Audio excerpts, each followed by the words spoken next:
para Romo dan Suster, kalau boleh tahu, apa yang dulu membuat tertarik ingin jadi Romo dan Suster? Awal ketertarikan saya menjadi suster waktu itu saat seorang suster turne di kampung kami. Waktu itu saya masih SD. Saat itulah saya pertama kali kenal yang namanya suster, dan hal itu sangat menarik untuk saya. Dan juga suster itu mempunyai sikap yang ramah dan lemah lembut saat menyapa. Itu juga membuat saya terpesona dan saya ingin seperti suster itu. Saya sendiri tertarik jadi Romo karena pengenalan pribadi saya, perjumpaan saya dengan Romo paroki saya pada waktu itu, yaitu almarhum Romo Cipto Prawoto PR. Saya tertarik karena pada waktu itu, terutama ketika menjadi misdinar terkecil, saya pernah dimasukkan kardus oleh kakak-kakak misdinar saya. Dihadiahke pada Romo paroki saya yang waktu itu ulang tahun. Dan mungkin itulah sapaan Tuhan untuk saya. Sedemikian hingga saya pengen menjadi seorang Romo dan masuk seminar. Sebenarnya bukan cita-cita saya. Menjadi keinginan saya ketika saya akan menyelesaikan bangku SMA, saya ingin melanjutkan pendidikan di Akademi Keperawatan. Ya, saya ingin menjadi seorang perawat pada waktu itu. Dan ketika saya menyampaikan keinginan tersebut kepada orang tua, mereka tidak menyetujuinya. Dan karena keinginan saya dan keinginan orang tua bertolak belakang, jadi dengan nada protes saya mengatakan, ya sudah, saya mau menjadi suster saja kalau gitu. Dan anehnya bahwa orang tua sama sekali tidak menentang keinginan saya tersebut. Ayah saya mengatakan, pikirkan lagi baik-baik, ini bukan hanya untuk 1 tahun. Kata-kata sederhana yang sampai saat ini masih menjadi sumber kekuatan dan menjadi peneguhan saya dalam menapaki panggilan saya. Saya dulu ingin jadi Romo karena tertarik pada figur seorang Romo juga waktu itu yang suka mengunjungi keluarga-keluarga. Nah, waktu itu saya masih kecil, belum dibaptis. Keluarga saya waktu itu mengalami kesulitan luar biasa. Dan waktu itu ada seorang Romo yang sudah sepuh datang ke rumah seorang diri, mengunjungi kami yang belum sepenuhnya menjadi umat di parokinya. Dan Romo itu meneguhkan kami dalam keluarga dan memberikan kekuatan kepada ayah saya yang ketika itu sedang sakit parah. Oh, gitu ya. Lalu, apa yang mengesan selama menjadi Romo dan Suster? Saya sangat bahagia dengan panggilan ini karena Tuhan telah memberikan yang terbaik dan rahmat, kebaikan-kebaikan yang Dia berikan kepada saya setiap harinya lewat persaudaraan dalam kongregasi dan juga lewat perjumpaan-perjumpaan dengan setiap orang, di mana orang-orang memberikan perhatian kepada saya baik dalam materi maupun juga dalam hal motivasi yang sangat mendukung panggilan saya. Itu sangat saya syukuri dalam hidup saya karena begitu indahnya panggilan ini dan begitu sangat Sudah 10 tahun saya menjadi seorang Romo. Bahkan dulu ketika saya masih harus tinggal di seminari, saya tinggal di seminari selama 14 tahun. Tidak terasa, karena memang semuanya itu mengasihkan dan menarik. Maka kalau adik-adik ada yang pengen jadi Romo, jangan takut. Di seminari ada banyak hal yang menarik. Menjadi Romo, Puder, Suster itu mengasihkan, menggembirakan. Intinya bisa tadi berkah buat banyak orang. Pertama, saya bahagia karena saya sebagai SFIC. Yang kedua, saya bahagia karena saya bisa melayani, bisa mencintai Tuhan lewat sesama dengan kebebasan dan tanpa ikatan. Yang mengesan ketika menjadi seorang Romo adalah satu, bisa menjadi berkat bagi banyak orang, ya.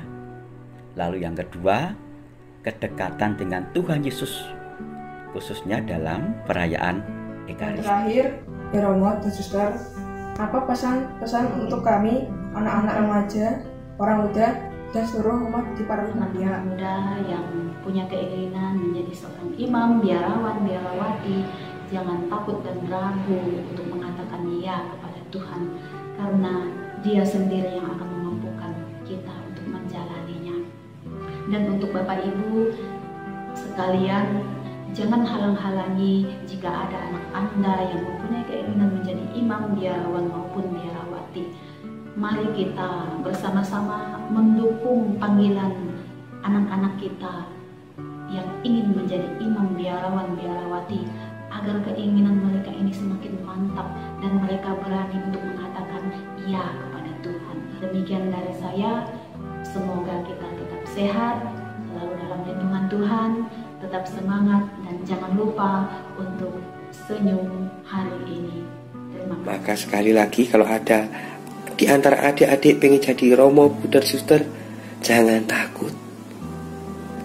Untuk Bapak Ibu yang punya anak dan pengen masuk seminari, jangan halang-halangi mereka, tapi dukunglah anak-anak jenengan yang pengen masuk seminari menanggapi panggilan, seperti hanya jenengan mendukung kami dengan banyak hal, terutama dengan doa-doa jenengan. Akhir kata, terima kasih, tetap gembira, salam sehat, berkah dalam. Bapak Ibu, teman-teman muda yang terkasih, apa itu panggilan? Secara gamblang saya tidak bisa menjelaskannya. Namun bagaimana untuk menjadi terpanggil, itu tidak harus menunggu hal-hal yang luar biasa. Tidak harus menunggu tersentuh, tidak harus menunggu terkesan, baru kemudian merasa terpanggil. Tetapi cukup dengan pengalaman-pengalaman sederhana dalam kehidupan sehari-hari. Itu bisa menjadi awal dari sebuah panggilan. Ketika ada keinginan, walaupun itu hanya sedikit, jangan takut, jangan ragu untuk menanggapinya, karena Tuhan yang akan menyempurnakan semuanya. Ya, untuk Bapak Ibu yang punya anak-anak, perkenalkan anak-anak kepada kami para imam, para bunda, suster. Biarkan mereka memiliki pilihan-pilihan bagi hidup mereka. Untuk orang muda, remaja, dan anak-anakku, bagi kalian yang ingin menjadi imam, jangan takut. Sing tekun bakal tekan, senajan kudu nganggo teken. Siapapun yang tekun akan sampai, kendati pun harus memakai tongkat, ya. Maka yang dibutuhkan adalah kesediaan hati dan ketekunan, ya. Ada yang mungkin tidak begitu pandai, tidak apa-apa. Yang penting tekun, ya. Jangan takut, jangan ragu-ragu, berkah dalam, ya. Jauh semuanya. Demikian Bapak Ibu dan saudara sekalian, pengalaman dari para romo dan suster. Nah, sekarang ada seorang teman kami misioner paroki Krapia dan juga ingin sharing, yaitu Aldo. Dia tidak lama lagi akan masuk ke seminari. Mari kita dengar kesaksiannya.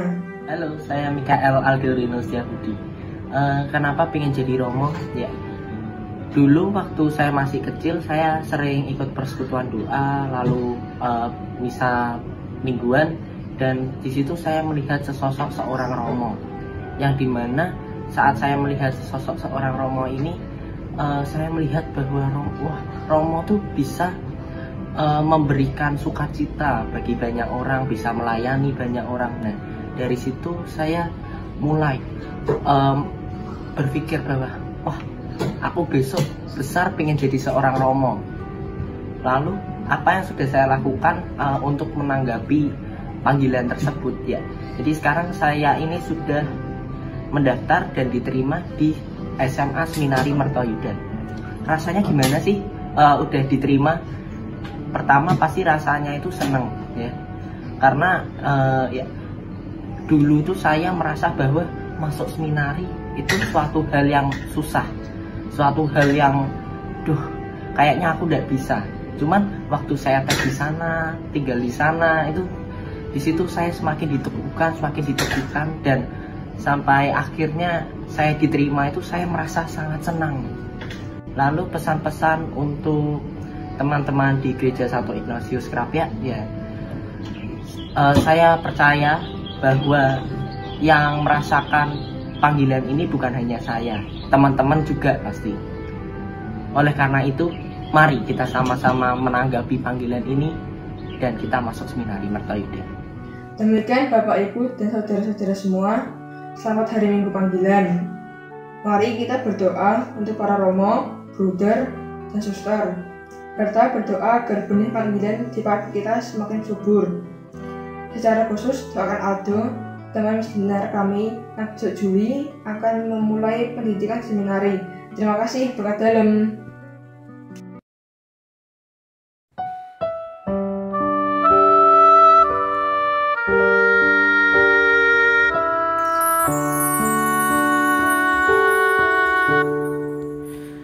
Ku jalani hidup ini lewat bukit dan lembah, lewat gurun dan lautan, ku terjang badai taufan. Tak ku rasa menderita, walau miskin dan hina, ku serahkan harapanku di bawah salibmu. Dalam hidupku selalu ku dengar, dalam hidupku selalu ku dengar panggilan hidupku. Ku tahu ya Tuhan, padamu ku rasa bahagia. Padamu ku rasa bahagia. Setiap hari ku lalui penuh syukur padamu, segalanya telah kau beri, hujan berkat melimpah. Bukan tetap mengikuti panggilan-Mu ya Tuhan, ku serahkan segalanya di bawah salib-Mu. Dalam hidupku selalu ku dengar, padamu ku